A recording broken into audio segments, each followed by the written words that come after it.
नमस्कार दोस्तों, आप सुन रहे हैं सुनील श्रीवास्तव डरावनी हिंदी स्टोरी और मैं हूं आपकी अपनी कहानी सुनाने वाली आवाज़।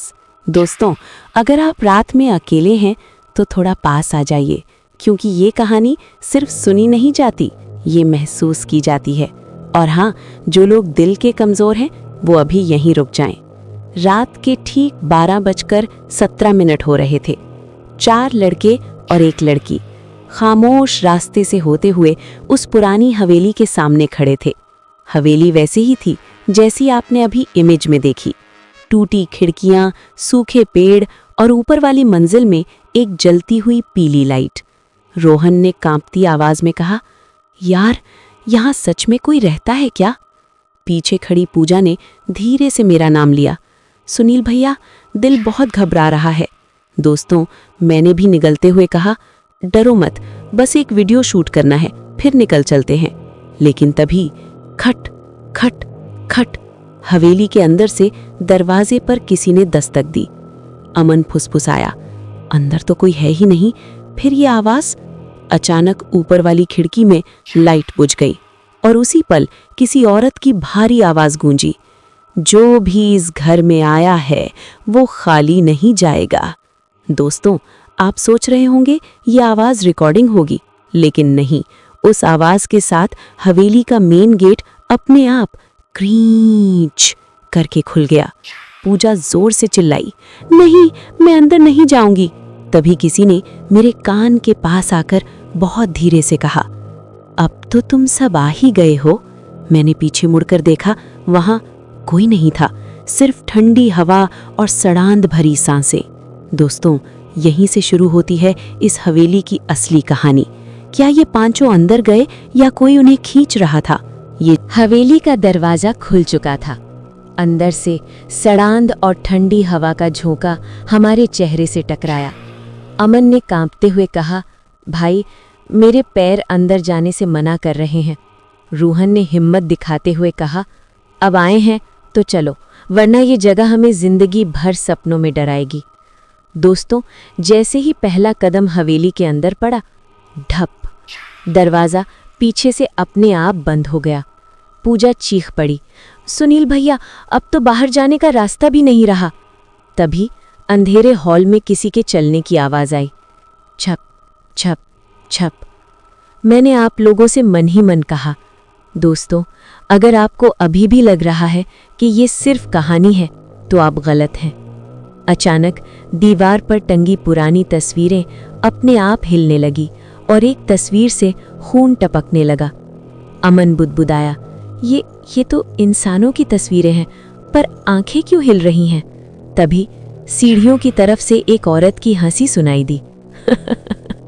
आप सबको ऊपर बुला रही हूँ। दोस्तों, आप बताइए, अगर कोई अनजान आवाज आपको ऐसे बुलाए तो क्या आप जाएंगे? लेकिन हमारे पैरों पर जैसे किसी ने जंजीर डाल दी थी। हम अपने आप सीढ़ियों की तरफ बढ़ने लगे। पूजा रोते हुए बोली, मुझे घर जाना है, प्लीज छोड़ दो हमें। तभी उसके कंधे पर किसी का हाथ पड़ा और पीछे से आवाज आई, घर, अब यही तुम्हारा घर है। पूजा जोर से चिल्लाई और बेहोश होकर गिर पड़ी।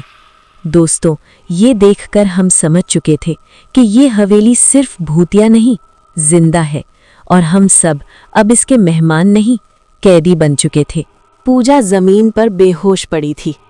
रोहन ने उसे उठाने की कोशिश की। पूजा, आंखें खोलो, ये सब सपना है। लेकिन तभी सीढ़ियों के ऊपर से एक लंबी खिंची हुई हंसी गूंजी। अमन ने घबराकर कहा, ये हंसी इंसान की नहीं हो सकती।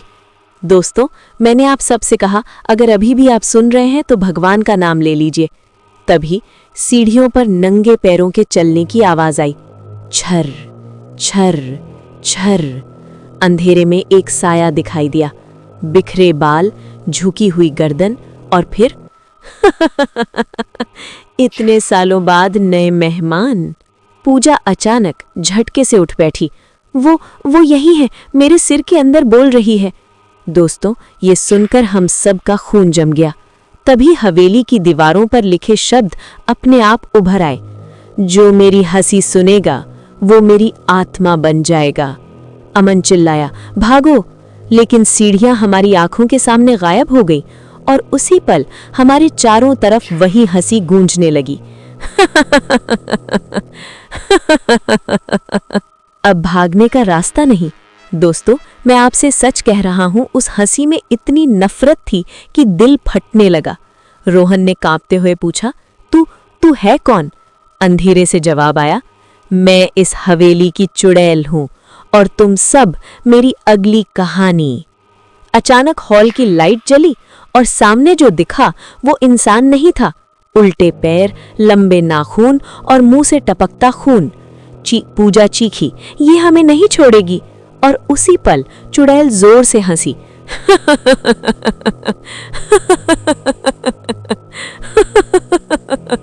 दोस्तों, आप सुन रहे हैं सुनील श्रीवास्तव डरावनी हिंदी स्टोरी। और अब जो होने वाला है वो सिर्फ डर नहीं, किसी एक की किस्मत का फैसला है। हॉल की लाइट झपक रही थी। चुड़ैल हमारे सामने खड़ी थी। उल्टे पैर, जमीन तक लटके बाल और आंखें, जैसे किसी ने अंधेरे में आग जला दी हो। वो अचानक मुस्कुराई।